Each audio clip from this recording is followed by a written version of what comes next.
For the first time in 19 years, we get two playoff games in DC. This one's personal. Step into my office.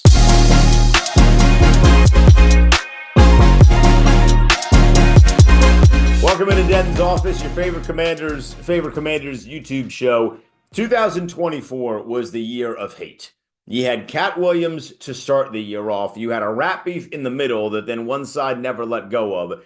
2024 told us you are allowed to express your level of hatred for somebody of whom you dislike. 2025, at least here for the Commanders, is going to be the year of revenge. We talked about it last week with the game in Tampa Bay. It was revenge. It was the only game that Jaden Daniels played and lost and got to play again, right? He had that opportunity with Philly. He did it. He took advantage of it. Tampa Bay was still in that iffy realm. Well, revenge is a dish best served 2 weeks in a row, I think, for the Commanders. And they have another opportunity, or shall I say, one person has another opportunity. In fact, that's not even true. We got a lot of people. We'll get to the Ben Johnson stuff in a little bit, but we're going to start with the guys that are actually on the field. Dami Brown had his best game of the season, best game of his career, I would argue, against Tampa Bay. I want it again. Pause. I want another great game from Dami Brown because this time it is personal. Standing on the other side is Amon-Ra St. Brown, and I'm not going to be foolish enough. I got glasses on. They aren't burgundy and gold tinted to the fact where I'm going to start giving you skin tangibles here. Amon-Ra St. Brown and Dami Brown are not on the same level of wide receiver. However, Amon-Ra St. Brown has given Dami Brown bulletin board material. And I think it's about time, almost 3 years, 2.5 years, after said bulletin board material was given, that Dami Brown gets his get back. The draft, it is what it is. Like, I think, even the Commanders, they got a guy before me over there. I believe his name is Dami Brown.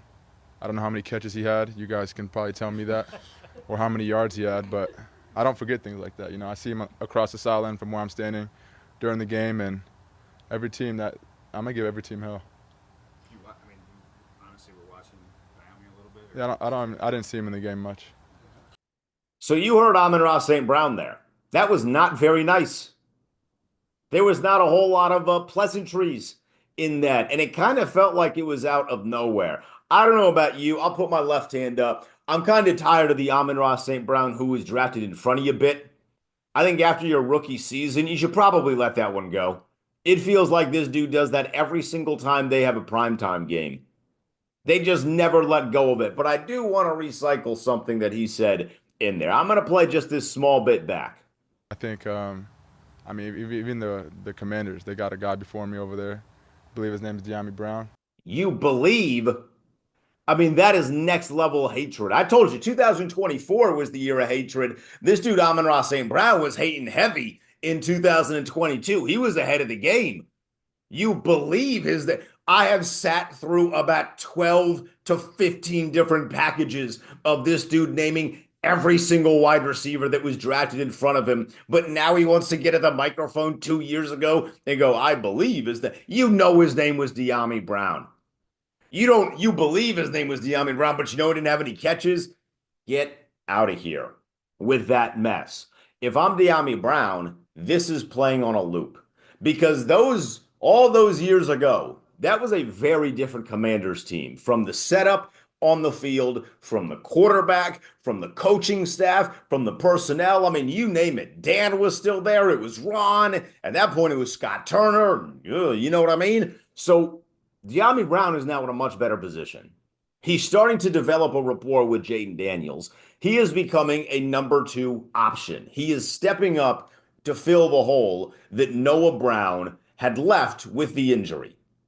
We saw something on Twitter. I saw something on Twitter about people wondering, should he get an extension here in Washington? The answer to that is yes. I do believe Dami Brown should get the extension here in Washington, but I also believe he can really make himself a lot more money on that extension if he has another great performance against Detroit. It has to be personal. It has to be personal. I was stuck in the house during COVID the same way that you were stuck in the house during COVID. We all watched The Last Dance. Michael Jordan's a psychopath, but Michael Jordan completely made up a fabricated story about a dude that played his basketball here to get himself to that place where he needed to be a ruthless competitor. I have great news for De'Ami Brown. You don't even have to make it up. The dude on the other side actually said that. That's not AI. I'm better than that. That's not AI. He actually said that. This is your opportunity to do what you did last week, and then you got to hit him where it hurts after the game when Washington improves this number to 4-0. Because that's what they're going to do. I'm fully of the belief that Washington is going to stomp on the postseason hopes of Detroit. I think the market in Detroit is a good one. It's a great city. I'm not going to say anything bad about Detroit. But this does start to give me just a little bit, just a teensy tiny bit of a little bit of 2019 Nationals vibes. I'm going to cross over sports here, but if you're a fan of the Commanders, odds are you follow that championship run. Commanders aren't supposed to be here. The Nationals certainly weren't supposed to be here. And in the second round of the postseason, they run into a juggernaut. In 2019, that was the Detroit Dodgers series to lose, World Series to lose, and the Nationals made them lose it. Why can't the Commanders do the same thing about 5 years later, 6 years later almost? I can't see a reason.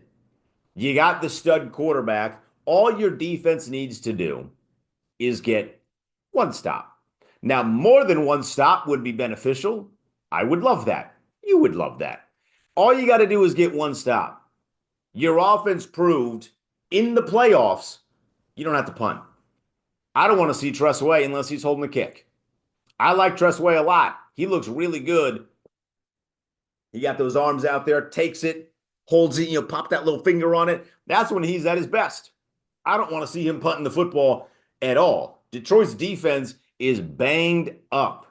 Banged up. And after watching what Los Angeles did to Minnesota, Aaron Glenn's going to get a head coaching job. Again, burgundy gold glasses aside, Aaron Glenn's going to get a head coaching job. He deserves a head coaching job.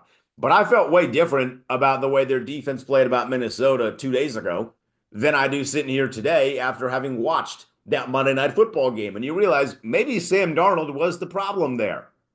Well, Minnesota did have some opportunities to score against Detroit, and Sam Darnold was, in fact, the problem. Sam Darnold don't play here. You got a guy in Jane Daniels that is an MFer compared to Mr. Sammy Darnold. And then there's revenge number two. This one is a little weirder, but stay with me. It's the obvious one. It's the Ben Johnson, hey, you're flying to meet me? I'm good. Could I have told you a couple days ago? Sure. I'm gonna wait until you're in the plane from DC to Detroit to say, I don't know. I don't know about this job here. This is an opportunity at revenge for the organization. It's a weird bit though, because for Dan Quinn, like, is it really revenge? Him not taking the job really opened up the door for me to walk through. I think they were always going to go with Dan Quinn, but the Ben Johnson defecto made it a lot easier. So I don't know if Dan Quinn is looking at this at revenge. He might be looking at this as an opportunity of Thanksgiving.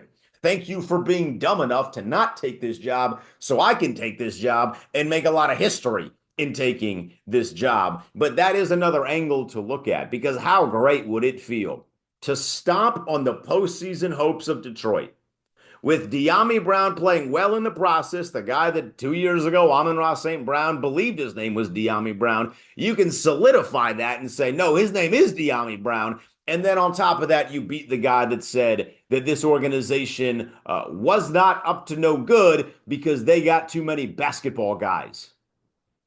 Yeah, he said that about Magic Johnson and Bob Myers. Champions. It's not like they hired Ernie Grunfeld. You Nimrod. It was championship. You don't even have to be a basketball fan to know that Magic Johnson, everything he touches turns to gold. He has the Midas touch. And this dude still said, basketball guys. I can't wait for this weekend, man. Saturday is going to be a whole lot of fun. I cannot wait. Let me know your thoughts. If you want to predict a stat line for De'Ami Brown, hit me in the comments. Hit me on Twitter at the Denton Day. I'm expecting another great performance for the guy that wears number 2 on his chest. And Amon-Ra St. Brown, if nothing else, is going to know his name by the end of this one. I appreciate you stepping into my office. Now, respectfully, get out.